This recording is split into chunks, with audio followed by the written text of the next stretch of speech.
حضرت موسیٰ علیہ السلام، عہد 1451 قبل مسیح سے 1571 قبل مسیح۔ بنی اسرائیل کے مشہور پیغمبر مصر میں پیدا ہوا۔ فرعون کو معلوم ہو گیا تھا کہ بنی اسرائیل میں ایک لڑکا پیدا ہو گیا ہے جو اس کی بربادی کا باعث ہے، اسی لیے وہ بنی اسرائیل کے سب لڑکوں کو قتل کر دیا۔ لہٰذا آپ کی والدہ نے آپ کو ایک صندوق میں بند کر کے نیل میں بہا دیا، جو فرعون کی ملکہ کی نظر سے گزرا۔ اس نے آپ کو بطور فرزند پالا۔ بڑا ہونے پر انہوں نے ایک کتبی کے مقابلے میں بنی اسرائیل کی حمایت کی، جس میں کتبی مارا گیا۔ اس پر آپ مصر سے بھاگ کر مدین پہنچے، جہاں حضرت شعیب علیہ السلام نے ان کو اپنے ہاں ملازم رکھا اور اپنی بیٹی کی شادی ان سے کر دی۔ 12 برس کے بعد وہ اپنی اہلیہ کے ہمراہ واپس آ رہے تھے تو وادی طوا میں اللہ تعالیٰ نے ان سے کلام فرمایا اور ان کو پیغمبری عطا ہوئی۔ ان کو فرعون کی ہدایت کے واسطے متعین کر دیا گیا اور عصا اور ید بیضا کے معجزات عطا ہوئے۔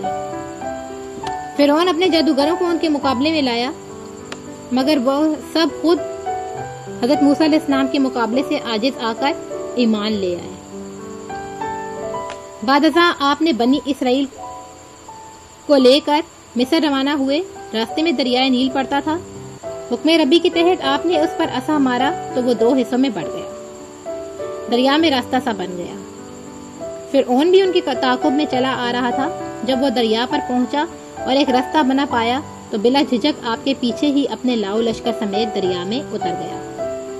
حضرت موسیٰ علیہ السلام تو اپنے ساتھیوں سمیت پار اتر گئے، مگر فرعون اپنے تمام ساتھیوں سمیت دریا میں غرق ہو گئے۔ پھر آپ علیہ السلام کوہ طور پر اتر گئے اور آپ علیہ السلام پر تورات نازل ہوئی، لیکن آپ کی غیر موجودگی میں سامری نام کا ایک جادوگر بنی اسرائیل کو بچڑے کی عبادت کرنے پر قائل کر چکا تھا۔ واپسی پر آپ نے بچڑے کو تو آگ میں ڈال کر گلا دیا، لیکن بنی اسرائیل کو بجائے شہروں میں بسانے کے ایک بیابان میں لے گئے، جہاں 40 سال کا عرصہ ان کی غلامانہ عادتوں کی اصلاح میں گزارا۔ قرآن مجید میں آپ کا ذکر 29 مرتبہ ہوا ہے۔ آپ کے ذکر کے ساتھ اکثر مقامات پر آپ کے بھائی ہارون علیہ السلام کا ذکر بھی آیا ہے۔ قرآن مجید میں جہاں فرعون کے ڈوبنے کا ذکر کیا گیا ہے، وہاں یہ بھی بتایا گیا ہے کہ فرعون نے ڈوبتے وقت نہایت عاجزی سے اپنی عبودیت کا اقرار کر کے معافی مانگی، مگر اب معافی کا وقت گزر چکا تھا۔ اس کو خداوندی جواب ملا تھا، وہ صرف اتنا تھا کہ ہم تیرے جسم کو محفوظ رکھیں گے تاکہ آنے والی نسلیں تیری لاش کو دیکھ کر عبرت حاصل کریں۔ چنانچہ آج سے 40-50 سال پہلے اسی فرعون کی لاش دریائے نیل سے مل گئی تھی، جس کے بعض آثار اور علامات دیکھ کر طبقات الارض کے بڑے بڑے ماہرین اور سائنسدانوں نے متفقہ طور پر فیصلہ کیا تھا کہ یہ وہی فرعون ہے جو جناب موسیٰ علیہ السلام کے زمانے میں ان کا تعاقب کرتے ہوئے غرق ہوا تھا۔